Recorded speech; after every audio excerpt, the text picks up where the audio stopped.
Parang ano lang doktor.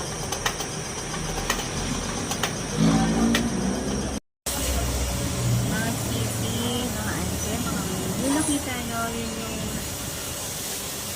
diesel injector tester. Pwede sa manual, pwede sa electronic.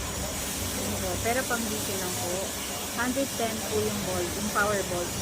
Yung injector tester na yun.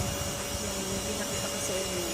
So, yung tinest namin, injector po yan ng Hyundai H100 na D680 po.